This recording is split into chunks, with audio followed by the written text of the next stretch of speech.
Bonne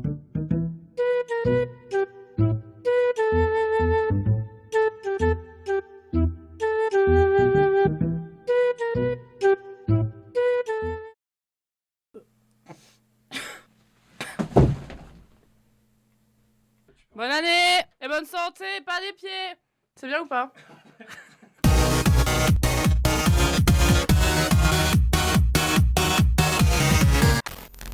Non, moi pour commencer 2021, j'ai choisi des thèmes hyper cool, hyper drôles, détente. Donc bienvenue dans cette nouvelle vidéo qui va parler de la sexualisation des streameuses. Personnellement, je suis streameuse donc depuis 2 ans sur la plateforme Twitch. Et pendant ces 2 ans, j'ai pu découvrir plein de choses sur ce métier. Il y a plein de très bons côtés à être une streameuse sur Twitch. Mais il y en a aussi des moins bons. Depuis quelques jours, il y a une espèce de mouvement sur Twitter à propos de ça, des streameuses, de la sexualisation des streameuses. C'est un mouvement un petit peu de désinformation. C'est pour ça qu'aujourd'hui, je voulais faire un petit récap de la situation. N'en déplaise à ceux qui ne veulent pas en savoir plus et préfèrent juste parler du sujet. Calme-toi. Donc cette vidéo je la fais suite à un tweet particulier. Si tu traînes sur Twitter et que t'aimes bien un petit peu le monde du streaming, tu vois exactement de quel tweet je parle même avant que je te le montre. Le tweet c'est le suivant: est-ce que c'est tabou ou pas de dire que la majorité du public d'une streameuse n'est composé que de mecs en détresse sexuelle? Ce tweet on en pense qu'on veut, hein. Attention, je juge absolument pas, tu es d'accord, tu es pas d'accord, voilà. Mais essayons de voir pourquoi aujourd'hui ce genre d'individu pense et réfléchit de cette manière. Et pourquoi ça a aucun putain de sens, surtout. Alors premièrement, ce tweet il implique déjà évidemment que les mecs vous êtes tous des gros dalleux en manque d'énormes culs. Pour la femelle.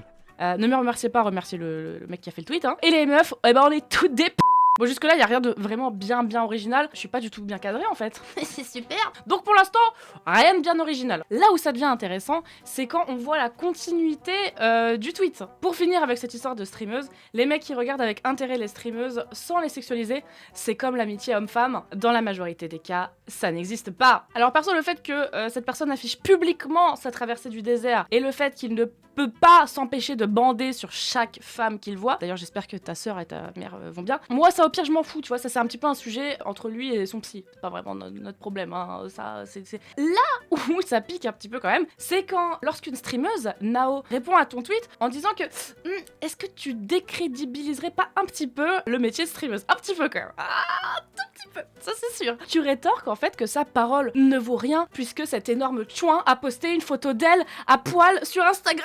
Bon, déjà, faut trouver la logique entre crédibilité et photo dénudée sur Instagram. Bon, trop gros débat. Mais c'est encore plus intéressant que quand j'ai vu la photo, j'ai remarqué que la photo dont tu parlais, c'est Nao qui montre son ventre de femme enceinte. Voilà. Du coup, ça veut dire que chaque streameuse, peu importe le physique, la mentalité, le contenu, etc., doit absolument être sexualisée. Du coup, je te remercie parce que quitte à être passé pour le plus gros dalleux de France, au moins tu m'as permis de réaliser une petite intro à ma vidéo sur la sexualisation des streameuses. Cliché numéro 1. Elles utilisent la misère sexuelle et la naïveté des mecs.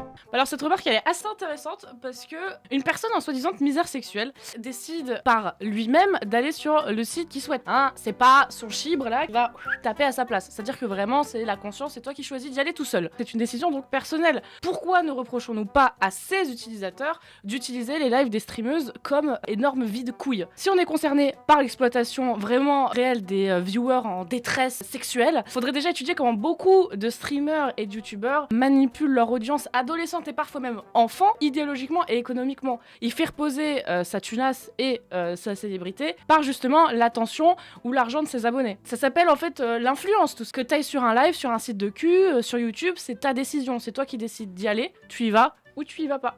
Cliché numéro 2. Elles font que montrer leur cul. Not all streameuses. Premièrement, ça on le sait, pour 3 streameuses qui montent leur cul, t'en as 500 qui le font pas. Attendez. Et quand bien même, intéressons-nous à cette minorité de streameuses. Les femmes, elles sont sexualisées en permanence dans la vie, ça on le sait. Notre corps, il est utilisé pour vendre n'importe quoi. Donc dans ce cas, pourquoi cela pourrait pas aider une streameuse à faire marcher un stream? En fait, c'est énervant, parce que c'est elle qui profite de la misogynie. En fait, on reproche aux femmes d'utiliser les mêmes codes sexistes que les hommes imposent. Un petit peu du foutage de gueule. Un petit peu. En plus, il y a juste un petit algorithme fantastique sur Twitch, c'est les recommandations. Donc c'est-à-dire que si t'adores regarder des canards, bah plus t'en regardes, plus on va t'en proposer. Si t'adores mater des boules, plus t'en regardes, plus on va t'en proposer. Et dans ce cas-là, tu vas penser que sur Twitch, il n'y a que ça. Alors que ce type de live, ça représente au final une minorité. Mais il y a une meuf, elle a montré sa chatte en live, wesh. Alors effectivement, c'est intolérable de montrer sa chatte en live. C'est d'autant plus intolérable quand on sait qu'elle n'a été ban que 3 jours. C'est dégueulasse. Par contre, exiger que les femmes soient bannies ou qu'elles méritent le harcèlement en fonction de ce dont elles sont habillées, ça me fait penser à quelque chose, mais j'arrive pas trop à mettre le doigt dessus. J'avoue. Cliché numéro 3, elle dégrade l'image de la femme et des bonnes streameuses. Alors visiblement pour ce genre de personnes, porter un décolleté ou choisir de faire ce qu'on veut de notre corps, c'est dégrader l'image de la femme. Faut savoir que perso, même quand je porte un pull quechua en live, quechua, que je sois habillée avec un décolleté, que je sois en robe, que je sois en survêt, que je sois en doudoune, peu importe, on se fait sexualiser. C'est exactement ce qui a été dit au début avec le tweet. Chaque streameuse se fait sexualiser, peu importe sa tenue. Que ça soit une soi-disant bonne streameuse Entre le bon et le mauvais chasseur. ou que ça soit une just chatting avec un décolleté, dans tous les cas, on sera sexualisé. Donc cet argument n'a aucun sens. Cliché numéro 4. Et là, sucer qui pour réussir? Mais dans ce milieu du streaming, on dépend tous de quelqu'un, homme ou femme. Parce que c'est un milieu qui est très compétitif et il faut qu'on se porte les uns les autres. Ça va se raid, ça va se partager, ça va parler, ça va créer des lives ensemble, etc. Donc on dépend tous de quelqu'un, homme et femme. La seule différence un petit peu subtile dans ce milieu avec les hommes et les femmes, c'est que les hommes, s'ils se font porter par les autres hommes, on appelle ça de la fraternité. Et si c'est les meufs, c'est en échange d'une pipe. Encore une fois, comme j'ai dit au début de cette vidéo, pas de généralité, je raconte en majorité ce qui se passe. Cliché numéro... je sais plus, il y en a trop là. Alors, j'avoue que je sais pas ce qui est le mieux quand t'es une streameuse entre les insultes, les menaces, le harcèlement, les clips tendancieux, les remarques, la culpabilisation, les questions perso, la sexualisation, les pervers. mais ne soyons pas mauvaise langue, il faut quand même avouer que certaines personnes nous aident au final. Ben oui. Il y a des personnes absolument adorables qui volent notre contenu pour les mettre sur des sites.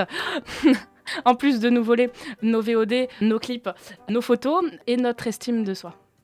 Et nouveau cliché. Tu penses pas qu'elle devrait changer de plateforme et aller sur un site de cul? Alors à ce sujet, Twitch interdit la nudité et non les tenues légères. Il y a une différence à faire là-dessus. Elles font rien de mal et si Twitch décide de les bannir, ça les concerne eux. Reprochez pas aux streameuses qui sont dénudées ou qui font des squats pour des subs et tout de continuer à le faire si au final personne leur interdit et qu'elles font du mal à personne. Évidemment quand ça part dans les extrêmes, genre masturbation, découverte de god en live, opening. Évidemment ça a rien à faire sur Twitch, on est bien d'accord qu'il faut que ça aille sur des sites de cul. Mais la majorité des streameuses à qui on reproche soi-disant de pas être sur la bonne plateforme, de devoir aller sur Pornhub, etc. ou des sites de cul autres. Au final, tu vas les bannir pourquoi? Parce qu'elle a un décolleté? Parce qu'elle est dans sa piscine? Parce qu'elle est dans sa baignoire? Parce qu'elle est sur son lit?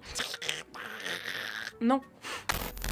Donc, au final, on observe une réelle dissonance cognitive. Mais qu'est-ce que c'est une dissonance cognitive? Je te le demande bien. Donc au final, ça a aucun putain de sens. On est sur des gens qui partagent des chaînes et des photos de streameuses dénudées pour critiquer cette soi-disant nouvelle génération Twitch. Oh, c'est devenu n'importe quoi, regarde cette pute et tout en continuant d'aller sur ses propres lives pour se masturber devant. On est sur le meilleur cercle vicieux du monde. La streameuse, elle doit être belle. Mais si elle l'est, elle ne réussit que grâce à ça. Et si elle correspond pas aux critères de beauté de la société, elle n'est pas mise en avant, et donc elle n'est pas vue, et donc n'existe pas dans l'inconscient collectif. Et du coup, ne sont vues que les femmes qui sont belles et sexy, mais si elle l'est, elle ne réussit que grâce à ça, etc., etc., etc.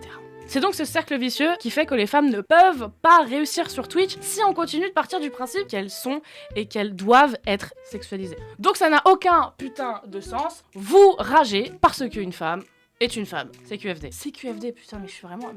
CQFD.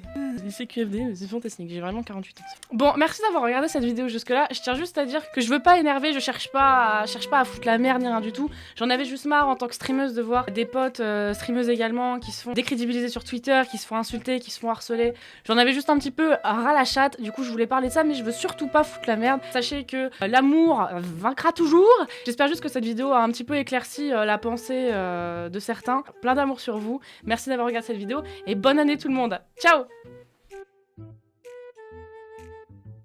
En vrai, c'était bien là. Non, je pense pas. Je pense qu'il faut que tu te changes là parce que regarde, c'est transparent, c'est hyper aguicheur. Tu peux pas faire une vidéo comme ça, c'est pas possible. Genre. Faut que tu te changes, je pense. Bon bah là c'est mieux. Là c'est bien. Là, on va m'écouter. C'est pas mal. Bah on va t'écouter, mais je pense pas qu'on va regarder la vidéo parce que c'est pas très intéressant ton contenu. Genre, faut quand même que ce soit un peu plus. Ça donne pas envie de regarder là, tu vois. Faut faire un effort un peu. Ok. Bon là ça va du coup, en vrai. Ouais, non, là okay. La tenue ça va. Par contre, quand tu le refais, sois moins jovial et genre impose-toi moins. Enfin, tu restes une femme, calme-toi, tu arrêtes de donner des ordres. Ouais. Quoi. Ouais. Tu peux pas aller me faire un sandwich d'ailleurs, s'il te plaît? Ouais. S'il te plaît, merci. Abonnez-vous.